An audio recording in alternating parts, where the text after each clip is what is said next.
प्रयत्न करतो आणि थेटपणे तुमच्या आमच्या मनातले प्रश्न विचारण्याचाही प्रयत्न करतो। 2029 ची निवडणूक आत्तापासूनच जवळ आली की काय असे चित्र तयार झालंय। आत्ता आपण बघत होतो राहुल गांधींचं आंदोलन, राज्यात देशात सर्वत्र विरोधक बऱ्यापैकी सक्रिय होतोय, पण इतकंच नाही सत्ताधारी पण सक्रिय झालेत।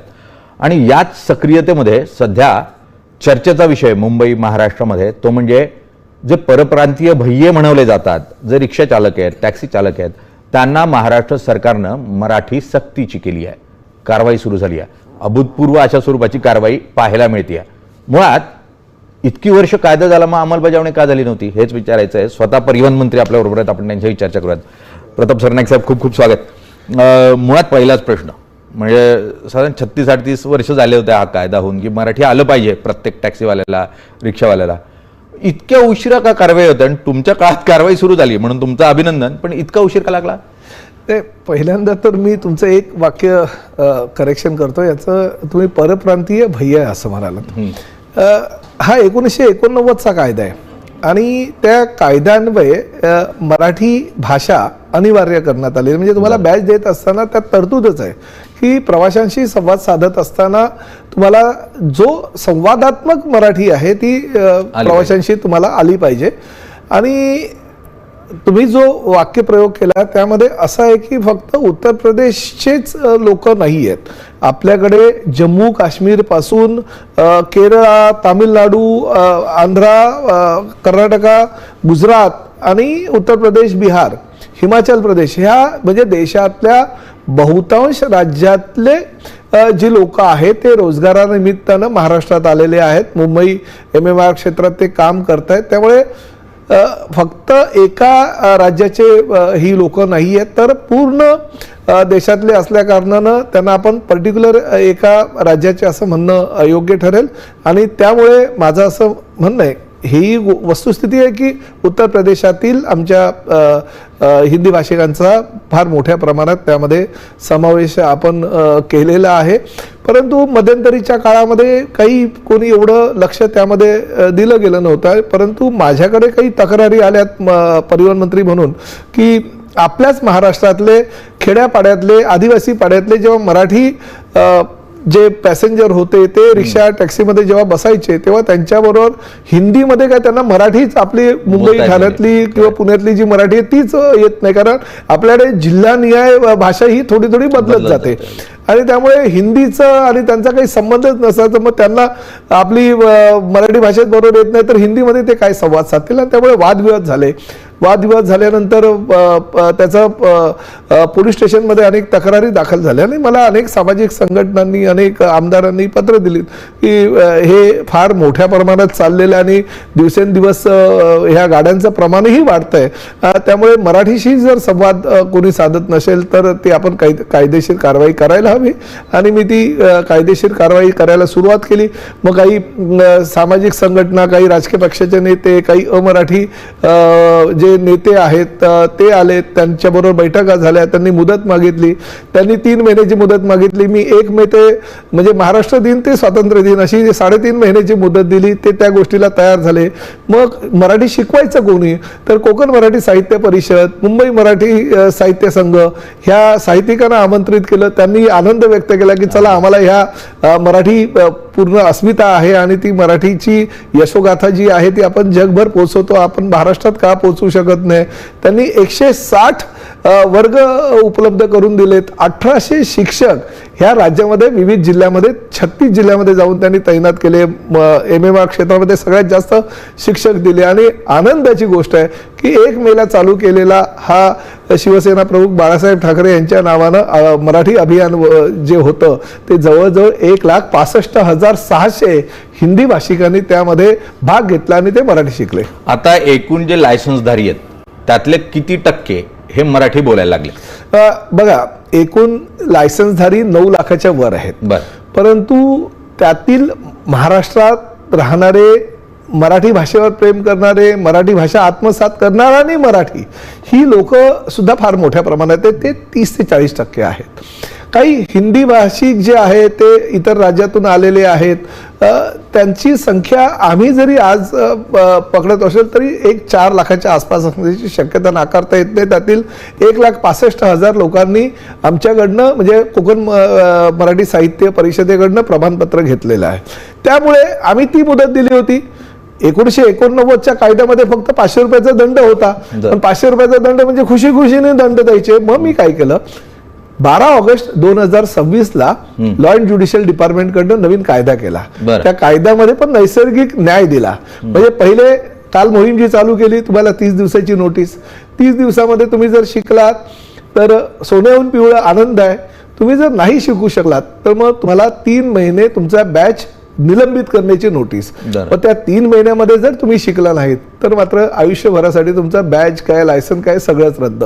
कारण शेवटी ही महाराष्ट्राची संस्कृती आहे, महाराष्ट्राची अस्मिता आहे. तुम्ही महाराष्ट्रामध्ये याल, महाराष्ट्राच्या मातीशी तुम्हाला खरं तर एकरूप व्हावं लागेल. परंतु तुम्ही या ठिकाणी व्यवसाय कराल, धंदा कराल, पैसे कमवाल आणि सांगाल नाही आम्हाला मराठी शिकायचंच नाही, मुजोरी कराल, अरेरावी कराल, तर ते महाराष्ट्रात चालणार नाही. चला, एक भूमिका कोणीतरी तर घेतली, कारण मतदारसंघ सरनाईकांचा जो मतदारसंघ आहे त्यात साधारण 50% हे हिंदी भाषी आहेत किंवा परप्रांतीय आहेत मुख्यतः. आणि अशा परिस्थितीमध्ये प्रताप सरनाईकांनी ही हिंमत दाखवली आहे की हा कायदा लागू करूनच दाखवायचा आणि मराठी शिकवून दाखवायचं. त्यासाठी त्यांचं अभिनंदन करायला हरकत नाही. पण तुम्हाला भीती नाही वाटली इतर राजकारणी कातरतात एकदम असं काही निर्णय घेतात? मी तुम्हाला सांगतो, माझं घराणं साहित्यिकांचं घराणं. माझे वडील दैनिक आचार्य यात्रेंच्या दैनिक मराठामध्ये त्यांच्यासोबत काम करायचे. मधुकर भावेंपासून सगळे त्यांचे ज्युनियर त्यावेळेस होते. आणि त्यामुळे संयुक्त महाराष्ट्राची चळवळ माझ्या वडिलांनी फार जवळनं बघितलेली. आचार्य यात्रेंबरोबर काम केलेलं असल्या कारणानं मधु मंगेश कर्णिकांबरोबर त्यांनी काम केलंय. प्रत्येक त्यांच्या पुस्तकांमध्ये मधु मंगेश कर्णिकांची प्रस्तावना असायची. मधुकर भावेंनी त्यांच्या पुस्तकं लिहिलेली आहेत. त्यामुळे माझी आई शिक्षिका, बहीण कवयित्री, त्यामुळे एक साहित्यिकाचं घराणं असा मला मिळालेलं आहे. लहानपणापासून ते बाळकडू होतं. मनामध्ये मराठीच्या विषयी प्रचंड आदर आणि म्हणजे मराठी अस्मितेविषयी प्रचंड अभिमान बाळगणारा मी एक कार्यकर्ता होतो. विद्यार्थी संघटनेपासून राजकारणात आलो. आज राज्याचा परिवहन मंत्री म्हणून काम करतोय.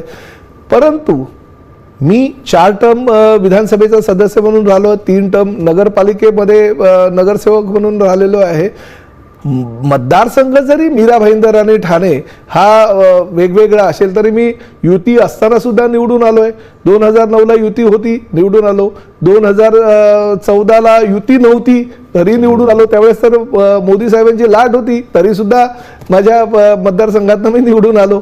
2019ला 83,000चा मताधिक्यानं निवडून आलो आणि 2024च्या झालेल्या निवडणुकीत 1,08,000 म्हणजे राज्यातून 9व्या क्रमांकाचा सर्वात जास्त मताधिक्यानं निवडून आलेला मी आमदार आहे. आणि त्यामुळे घाबरत नाही, कारण माझा संवाद आहे प्रत्येकाशी. मी लोकांची कामं करतो, विकासाची कामं करतो, लोकांच्या अनेक काही सुखदुःखामध्ये मी स्वतःला झोकून देतो. आणि त्यामुळे घाबरून मी निवडून येईल का? आणि मला जर स्वतःच्या मतदारसंघाची काळजी घेऊन जर मराठी अस्मिता टिकवायची नसेल तर मला असं वाटतं की या खुर्चीवर बसण्याचं मी लायक नाही. चला, कोणीतरी म्हणतंय की माझी जबाबदारी काय आहे ते मान्य करायला तयार होत आहे. पण मग तुम्ही ज्यांच्याबरोबर आहात, भाजप बरोबर मुख्यतः, तर भाजपचा याला किती पाठिंबा आहे? कारण भाजपवाल्यांचा सांगतो सगळ्यांना हीच शंका सुरुवातीपासून आली. मी जेव्हा सगळ्या साहित्यिकांना मध्ये घेतलं, अनेक भारतीय जनता पक्षाचे नेते मंडळी सुद्धा माझ्याकडे आले. म्हणजे कृपाशंकर सिंग, हाजी हराबत शेख, आमचे संजय निरुपम पासून बरेच नेते, शशांक राव, सगळे आले. आणि काही रिक्षा टॅक्सी युनियन वगैरे. पण मी त्यांना समजावून सांगितलं, बघा मी काही कोणावर सक्ती करत नाही. मराठीची भक्ती करा, आनंद आहे आणि तो नियमामध्येच आहे. त्यांना ते पटलं. त्यांनी 3 महिन्याची मुदत मागितली, मी 3.5 महिन्याची मुदत मागितली. मग मराठी कसं शिकायचं त्यासाठी मी कोकण मराठी साहित्य परिषद, मुंबई मराठी साहित्य संघाच्या सगळ्या साहित्यिकांना एकत्र आणलं. आणि ते नेतृत्व करत असताना मी त्यांच्यासाठी एक 18 फक्त प्रश्नावली बनवली. मोठं पुस्तक होतं, त्याचं 4 पेजमध्ये रूपांतर केलं. तुम्ही भाजप दुसरीकडे घेऊन जाताय. भाजप काय म्हणतात ऐका, ते झाल्यानंतर मी ती पुस्तिका केली आणि पुस्तिका घेऊन मी मुख्यमंत्र्यांच्या हस्ते त्याचं प्रकाशन केलं. मुख्यमंत्र्यांनी मला सांगितलं की प्रताप, भूमिका आपली योग्य आहे, परंतु त्यांना वेळ द्यायला हवा, संधी द्यायला हवी. ही पुस्तिका खरंच खूप छान आहे आणि महाराष्ट्रामध्ये हिंदी भाषिक असू द्या किंवा परप्रांतीय असू द्या किंवा अमराठी लोक असू द्या, त्यांना ही संधी आपण उपलब्ध करून द्यायला हवी. आणि एकनाथ शिंदे साहेबांचा प्रश्न नाही तर पहाडासारखे पाठीमागे माझ्या होतेच, कारण शेवटी शिवसेना प्रमुखांचे विचार आहे, हिंदुत्वाच्या विचाराने मराठीची जी गळचेपी महाराष्ट्रामध्ये काही वर्षापूर्वी होत होती ती दूर करण्याचं काम ह्या माध्यमातून, ह्या अभियानाच्या माध्यमातून आम्ही केलेलं आहे. चला, आता या अभियानाबद्दल झालं, गळचेपीचा विषय तुम्ही काढलाय. सध्या तुमच्या मंत्रिमंडळातले तुमच्याच पक्षाचे काही मंत्रिमंडळ आमची गळचेपी होते, मित्रपक्ष गळचेपी करतो, आम्हाला निधी देत नाही म्हणून. असं काही नाही. फक्त काय होतं, अतिशय चांगल्या प्रकारचं ट्युनिंग देवेंद्रजी, एकनाथ शिंदे साहेब आणि सुनेत्रा पवारांमध्ये आहे. बघा, 3 पक्षाचं सरकार आहे. 3 पक्षाचं सरकार असल्यामुळे थोड्याफार प्रमाणात इकडे तिकडे हे छोट्या छोट्या गोष्टीवरनं काही लोकांचे वादविवाद होत असतात, पण ती पेल्यातली वादळं असतात. मोठ्या लेवलला म्हणजे वरिष्ठ लेवलला ह्या तिन्ही नेत्यांमध्ये चांगला समन्वय आहे. एका दुसऱ्या बाबतीत जरी काही विचारांची देवाणघेवाण किंवा काही गोष्टी जरी घडत असेल तरी राज्याच्या दृष्टीनं आणि प्रामुख्याने मी तर स्पष्टपणे म्हणेल की MMA क्षेत्रातील इन्फ्रास्ट्रक्चरच्या दृष्टिकोनातनं ज्या पद्धतीनं देवेंद्रजी आणि एकनाथ शिंदे साहेब हाताला हात धरून काम करतायत, खरोखर मी सांगतो त्यांच्या कार्यकाळामध्ये एवढी ही विकास या MMA क्षेत्राचा होईल ना, पुढल्या भविष्यामध्ये येणारी पिढी यांच्या दोघांचं नाव हे घेतच राहणार. पण ते तुमचे विरोधक आरोप करतात की सगळ्या जमिनी तुम्ही देऊन टाकताय, मैदानं देऊन टाकताय, तुम्ही सगळ्या महत्वाचे कॉन्ट्रॅक्ट त्यांनाच देतायत. कोणाला ते तुम्हाला माहिती आहे, अदानींना देतायत किंवा कोणाला? मी तुम्हाला सांगतो, बघा 25 वर्षे मुंबई महापालिकेमध्ये तुमची सत्ता होती ना, मुंबईमध्ये एवढ्या मोठ्या प्रमाणात तुमची सत्ता होती, राज्यामध्ये पण काही वर्ष तुमची सत्ता होती. जो हिशोब तुम्हीचा जर काढला तर काय म्हणजे किती भूखंड तुम्ही लाटले, किती ठेकेदार तुम्ही निर्माण केले, किती ठेकेदारांना नगरसेवक बनवलं, किती ठेकेदारांना आमदार बनवलं, किंबहुना किती ठेकेदारांना तुम्ही लोकसभा लढवली आणि किती लोकांना राज्यसभेमध्ये पाठवलं, ह्याची जर जंत्री आम्ही वाचायला बसलो, लिहायला बसलो ना, एक दिवस पण कमी पडेल. परंतु ठीक आहे, विरोधक आहे, विरोधकांनी त्यांचं काम करावं. विकासाच्या दृष्टिकोनातून आमचं सरकार जे काम करत आहे, मला असं वाटतं राज्याच्या इतिहासामध्ये आजपर्यंतच्या कार्यकाळामध्ये 2019 ते 2029चा हा 10 वर्षाचा कार्यकाळ फार निर्णायक आहे. चला, हा निर्णायक कार्यकाळ आहे आणि ज्या स्वरूपाचं राजकारण ढवळून निघालंय महाराष्ट्राचं, म्हणजे कुणी गद्दार म्हणतंय, कुणी बंडखोर म्हणतंय, प्रत्येकाच्या आपल्या संज्ञा आहेत. या परिस्थितीमध्ये ते सर्वोच्च न्यायालयात केस सुरू आहे आणि तिचा निकाल लागेल असं म्हणतायत. ते धनुष्य राहील की जाईल काय? हे बघा, खरं तर पहिलं ह्या गोष्टीचं फार दुःख होतंय. सर्वप्रथम त्यांनी बाळासाहेबांचे विचार जे आहेत ते गोठवलेत. काँग्रेस राष्ट्रवादीबरोबर जे तेव्हा गेले त्यामुळे ते बाळासाहेबांचे विचार ते गोठवले, हिंदुत्वाचा विचारच त्यांच्याबरोबर राहिला नाही, मराठीचा मुद्दा तर संपवून टाकला. आणि आज तीच मंडळी सांगतात, म्हणजे कपिल सिब्बल हे फार मोठे वकील आहेत, सिनियर काउन्सिल आहेत, देवदत्त आहेत, आम्हाला नाही मिळालं तरी चालेल पण बाळासाहेबांचा धनुष्यबाण गोठवून टाका. अरे ही काय भूमिका, काय भावना तुमची?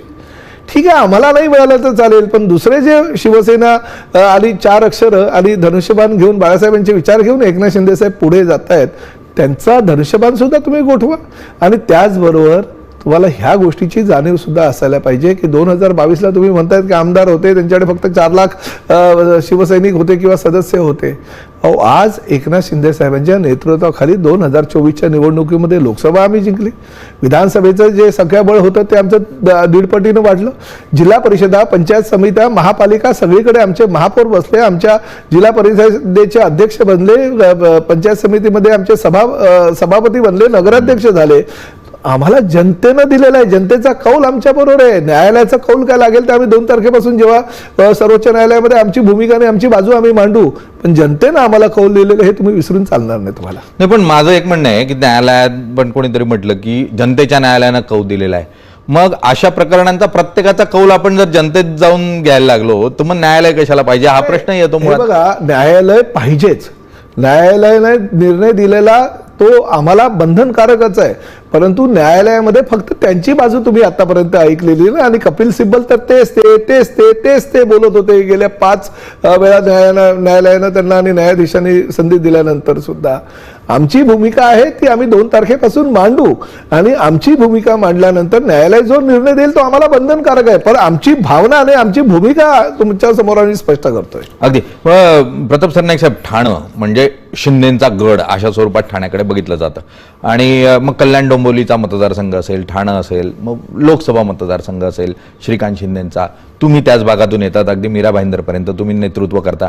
या सगळ्या भागावर जर नजर टाकली तर इथे ज्या योजना सुरू आहेत त्या योजनामध्ये क्लस्टरची योजना खूप महत्त्वाची होती जी शिंदे साहेबांच्या काळात होती आणि तिच्यावरून जी धुसफूस सुरू आहे. आता भाजप म्हणतं ही योजना आमच्याकडे हवी, ती नको, क्लस्टरमध्ये नुकसान होत आहे, क्लस्टर म्हणजे फक्त पैसा कमवण्याचं साधन आहे, काही राजकारणी त्यातून पैसा कमवतात. या आरोपांकडे कसं बघतात? ठाण्याचा विकास यातून होणार की नाही होणार? नाही, तुम्हाला सांगतो मी याची पाठीमागची पार्श्वभूमी तुम्हाला सांगतो. 1997 साली मी एकनाथ शिंदे साहेब ठाणे पालिकेमध्ये नगरसेवक होतो आणि शिंदे साहेबांच्या वॉर्डामध्ये त्यावेळेचा तो किसन नगरचा भाग साईराज नावाची एक इमारत होती आणि ती धोकादायक आणि अनधिकृत इमारत होती. ती पत्त्याच्या बंगल्याप्रमाणे ती कोसळली आणि त्यामध्ये अनेक लोक मृत्युमुखी पडले, लहान लहान 3-3, 4-4 वर्षाची मुलं सुद्धा त्यामध्ये गेली आणि त्यावेळेस ती सुरुवात झाली ठाणे महापालिका क्षेत्रामध्ये. मग नंतर मुंब्र्याला पडली, लोकमान्य नगरला पडली, कळव्याला पडली, विविध ठिकाणी पडत गेली. शिंदे साहेबांच्या मतदारसंघात 2-3 दुर्घटना अशा घडल्या आणि त्याच वेळेस आम्ही ठरवलं या अनधिकृत इमारती आहे, 4-4, 5-5 माळ्याची इमारती बनवली आहे, कंजेस्टेड आहे, म्हणजे एका इमारतीतून दुसऱ्या इमारतीमध्ये सेकंड सुद्धा करता येतो एवढ्या त्या बनवलेल्या आहेत. त्यांचं लाईफ सुद्धा 20-25 वर्षाच्या वरती नाही, पण ह्या डेव्हलप होऊ शकत नाही आणि डेव्हलप होऊ शकत नाही मग काय करायचं हवं तर क्लस्टरची अशी योजना काही आर्किटेक्टच्या माध्यमातून शिंदे साहेबांकडे आली आणि योगायोगानं ते मग राज्याचे सरकार आल्यानंतर ठाण्याचे पालकमंत्री झाले, नंतर नगरविकास त्यांच्याकडे विभाग आला आणि त्या माध्यमातून ती क्लस्टरची योजना बनवली. मी तुम्हाला जबाबदारीने सांगतो, ठाण्यामध्ये किसन नगर वागळे इस्टेट असू द्या, लोकमान्य नगर असू द्या, हजुरी असू द्या किंवा मुंब्रा कळवा असू द्या, ह्या म्हणजे 1980 ते 90च्या कालावधीमध्ये एवढ्या अनधिकृत इमारती उभ्या राहिल्या की त्यामुळे आता त्यांचा विकास जर करायचा असेल तर क्लस्टर शिवाय पर्याय नाही आणि क्लस्टरला आवश्यक असलेल्या सगळ्या नियमावली जी आहे नगरविकास खात्यानं मंजूर केलेली आहे आणि त्यामुळे विरोधाला विरोध करून शिंदे साहेब जर चांगलं काम करत असेल तर मला असं वाटतं क्लस्टरला पाठिंबा द्यायला पाहिजे. क्लस्टरची योजना लगेच होण्यासारखी नाहीये, पण सर्वसामान्य गोरगरीब जनतेला जर मोफत तुम्हाला घर द्यायचं असेल तर क्लस्टर शिवाय पर्याय नाही.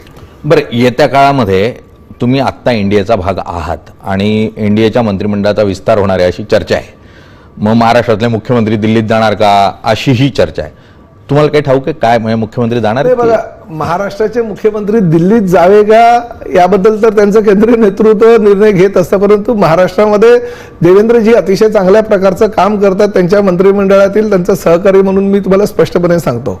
पण मला जर तुम्ही विचाराल तर श्रीकांत शिंदे दिल्लीमध्ये केंद्रीय मंत्रिमंडळात जायला हवे या मताचं मी आहे, कारण शेवटी श्रीकांत शिंदे अतिशय चांगल्या प्रकारचं काम करतायत. पक्षाचं युवा नेतृत्व म्हणून त्यांच्याकडे बघितलं जातं. 3 वेळा कल्याण लोकसभेचे खासदार आहे आणि एवढंच नव्हे तर भारताचं प्रतिनिधित्व पूर्ण जगामध्ये त्यांनी 3 ते 4 वेळा प्रत्येक देशामध्ये जाऊन अतिशय चांगल्या प्रकारचं केलेलं आहे आणि त्यामुळे एवढा सगळा म्हणजे गाठोड त्यांच्या पाठीमागे असल्या कारणानं एकनाथ शिंदे साहेबांच्या मनामध्ये काय आहे हे मी सांगू शकत नाही, कारण त्यांना असं वाटतं की नाही सगळ्या कार्यकर्त्यांना संधी द्यायला पाहिजे.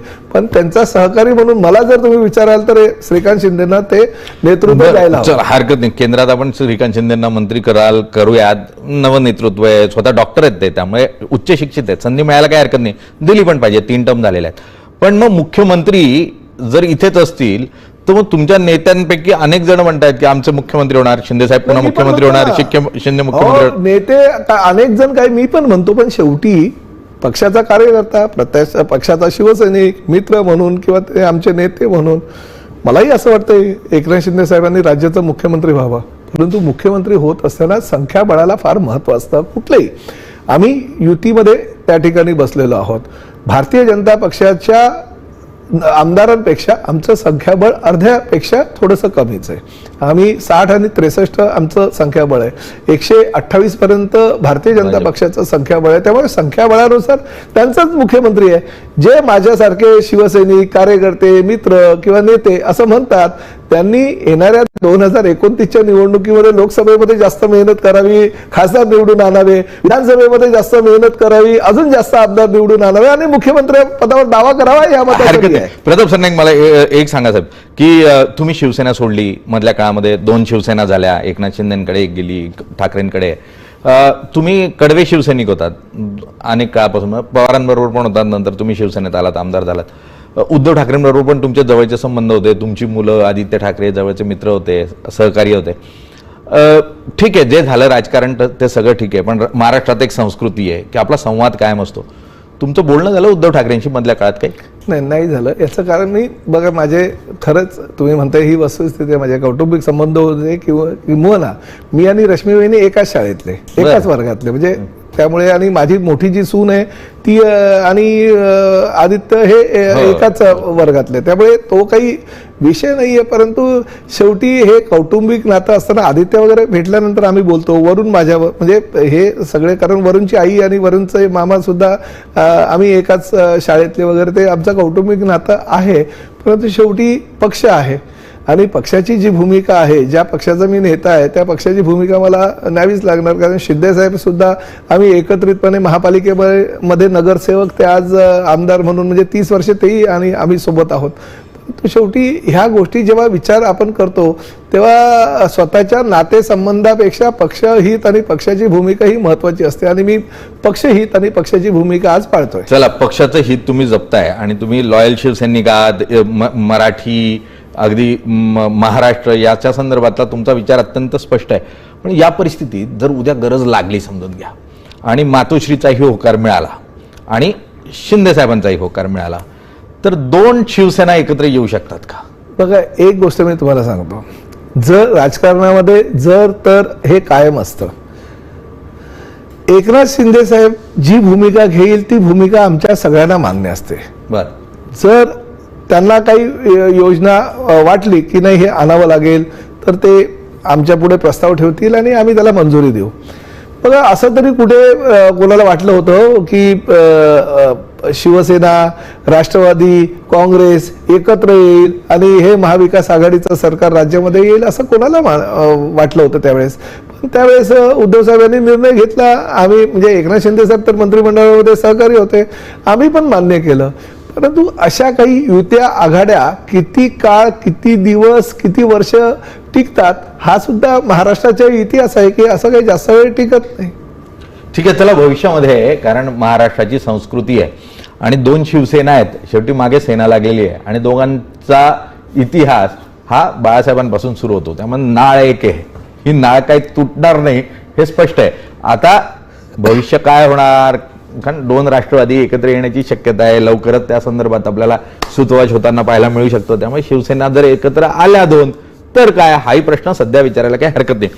प्रताप सरनाईक साहेब, तुम्हाला खूप खूप शुभेच्छा. तुम्ही ज्या स्वरूपाचं पाऊल टाकलेलं आहे ते महाराष्ट्राच्या दृष्टीने अत्यंत स्वागतार्ह आहे आणि स्पष्ट भूमिका या काळामध्ये तुम्ही घेताय. आणि रिक्षा चालक असो किंवा जे काही टॅक्सी चालक असो, त्यांच्यासाठी मराठी शिकवताय. पण एक प्रश्न आहे या संदर्भातला की फक्त त्यांनाच का, इतरांना का नाही शिकवत तुम्ही मराठी? फक्त त्याच एका वर्गाला, म्हणजे ते गरीब आहेत, ते त्यांना तुम्ही दाबू शकता म्हणून दाबताय का फक्त, मग बाकीच्यांना का नाही शिकवत, असा प्रश्न आहे? नाही, तुमचा प्रश्न चुकीचा आहे. याचं कारण असं आहे, मी राज्याचा परिवहन मंत्री आहे. माझ्या अधिकार क्षेत्रामध्ये फक्त ओला, उबेर, रॅपिडो, आता नवीन येणार असलेली भारत टॅक्सी, देवदत्त किंवा भविष्यामध्ये येणारी छावा आणि त्याचबरोबर रिक्षा आणि टॅक्सी ह्या माझ्या अधिकार क्षेत्रामध्ये, त्या ठिकाणी काम करणारे ड्रायव्हर हे माझ्या अधिकार क्षेत्रामध्ये.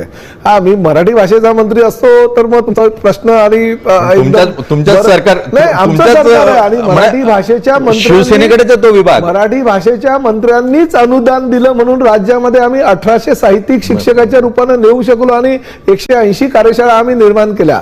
ह्या मराठी भाषेच्या मंत्र्यांनी आम्हाला सहकार्य केलं म्हणून. परंतु माझ्या अधिकार क्षेत्रामध्ये जे आहे मी त्या विषयावरच लक्ष देणं गरजेचं आहे. नाही तर उद्या सामंतांनी माझ्यामध्ये भांडणं लागेल की हे माझ्या खात्यामध्ये लुडबुड करतात. आम्ही एकत्रितपणे चांगलं काम करतो, पुढे घेऊन जाऊ. तुम्ही सगळे ठाण्याचे सहकारी आहात एकमेकाचे, काय एकमेकाला कोणी तुम्ही भांडलाल असं वाटत तर नाही. त्यामुळे भविष्यामध्ये काही असो निर्णय घेतला गेलाय, सुरुवात आहे, निश्चितपणे इतर सगळ्या भागामध्ये ते लागू होईल या दृष्टीने प्रयत्न होतील अशी अपेक्षा करूयात.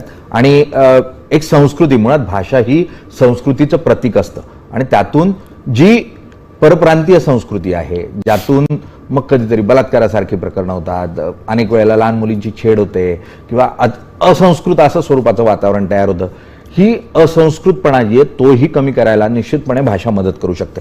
आणि मराठी भाषा ही संस्कृतीचं प्रतीक म्हणून ही परप्रांतीय लोक स्वीकारतील आणि त्यातून जी मवाळता मराठी माणसामध्ये आहे, जो सुसंस्कृतपणा आहे, जो पुरोगामित्व आहे, ते त्यांच्यातही येईल अशी अपेक्षा करायला काही हरकत मला नाही. एक फक्त शेवट करायचं आहे. अगदी ह्या रिक्षा टॅक्सी चालकांना 1,65,600 लोकांना आम्ही जेव्हा शिकवलं ना, त्यातील बहुतांश लोकांनी आम्हाला एक विनंती केली आणि ती विनंती आपल्या चॅनलच्या माध्यमातून मला करायची. त्यांनी मला सांगितलं, साहेब तुम्हारी हमको जरूरत भी नहीं होती, अगर आपके प्रवासी, आपके मराठी प्रवासी अगर हमसे मराठी में संवाद करते थे तो अभी तक हमारे घर में, आप तो ये रिक्शा टैक्सी में ही मराठी बोलने की हमारे ऊपर सख्ती कर रहे हो, मगर हमारे घर में हमारे बच्चों के साथ भी हम मराठी में बात करते थे. त्यामुळे या चॅनलच्या माध्यमातून मला प्रेक्षकांना सुद्धा आवाहन करायचं आहे की जे प्रवासी रिक्षा टॅक्सीमध्ये बसतील त्यांनी ही मानसिकता सोडून द्यावी की समोरचा रिक्षा किंवा टॅक्सी ड्रायव्हर तो अमराठी आहे. तुम्ही जर त्यांच्याबरोबर मराठीत संवाद साधला तर आमच्या साहित्यिकांची सुद्धा तुम्हाला किंवा मंत्र्याची गरज लागणार नाही, ते ऑटोमॅटिक मराठीत शिकतील. म्हणून त्यांच्याबरोबर मराठीतच संवाद साधा. दुसऱ्याला कंपल्सरी करताना किंवा शिकवण्याचा प्रयत्न करताना आपण स्वतः संवाद करू, हाही प्रयत्न करूयात. सर, तुम्ही वेळ दिलात त्यासाठी खूप खूप धन्यवाद. थँक्यू.